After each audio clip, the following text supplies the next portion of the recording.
3 խոզուկ։ Մեկի անունը Նաֆ-Նաֆ, մյուսինը Նիֆ-Նիֆ, փոքրի անունը Նուֆ-Նուֆ։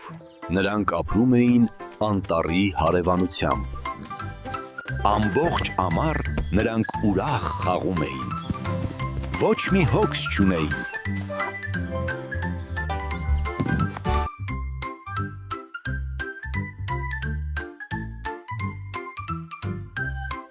Թվում էր, ամառը երբեք չի ավարտվի։ Խոզուկները չէին էլ մտածում տուն կառուցելու մասին, բայց ահա անհոգ ամառն ավարտվեց ու զգացվեց աշնան շունչը։ Նուֆ-Նուֆը, նկատելով թափվող տերևները, եղբայրներին առաջարկեց տուն կառուցել, բայց ով էր նրան լսողը։ Մինչև ձմեռ դեռ շատ ժամանակ կա։ Փոխանակ մեզ հետ ուրախանաս, քար ես կրում։ Կհասցնես, դեռ ձմեռը հեռու է։ Նուֆ-Նուֆը որոշեց քարե տուն կառուցել։ Ձեռք բերեց աղյուսներ ու գործի անցավ։ Եղբայրները ծիծաղում էին նրա վրա, որ խաղը թողած որոշել է տուն կառուցել։ Բայց ահա եկավ առաջին անձրևը։ Նաֆ-Նաֆն ու Նիֆ-Նիֆն էլ խառնվեցին իրար ու սկսեցին մտածել բնակարանի մասին։ Նիֆ-Նիֆը որոշեց փայտե տուն կառուցել։ Ձեռք բերեց փայտե տախտակներ ու սկսեց իր գործը։ Կարիք չկա քարե տուն պատրաստելու, փայտե տունն ավելի հեշտ է կառուցել։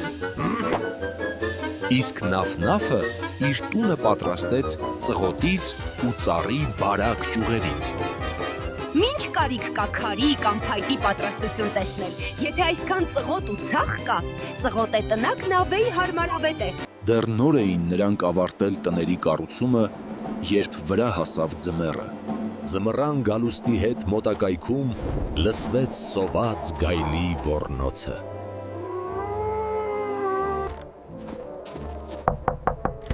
Գայլը եկավ ու կանգնեց Նաֆ-Նաֆի ծքոտե տան առջև։ Ինձ ներս չես թողնի Նաֆ-Նաֆ։ Լավ, այդ դեպքում ես հիմա կփչեմ ու քո տունն նոթ կբարձրանա։ Որքան թոքերում ուժ կար, գայլը փչեց։ Նաֆ-Նաֆը սարսափահար փախավ։ Գնաց միջնեկ եղբոր տուն, որը փայտից էր կառուցել իր տունը։ Հիմա ես կփչեմ ու քո տունն էլ օդ կբարձրանա։ Վախեցած խոզուկները վազեցին դեպի եղբոր քարե տունը։ Ինձ ներս չեք թողնի։ Խոզուկներ, հիմա ես կփչեմ ու քո տնակն էլ օդ կբարձրանա։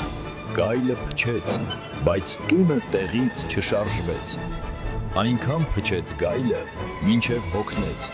Գայլը որոշեց տուն մտնել ծխնելույսով։ Գայլն ընկավ ուղիղ կաթսայի մեջ ու խաշվեց։ Այդպես խոզուկներն ազատվեցին չար գայլից։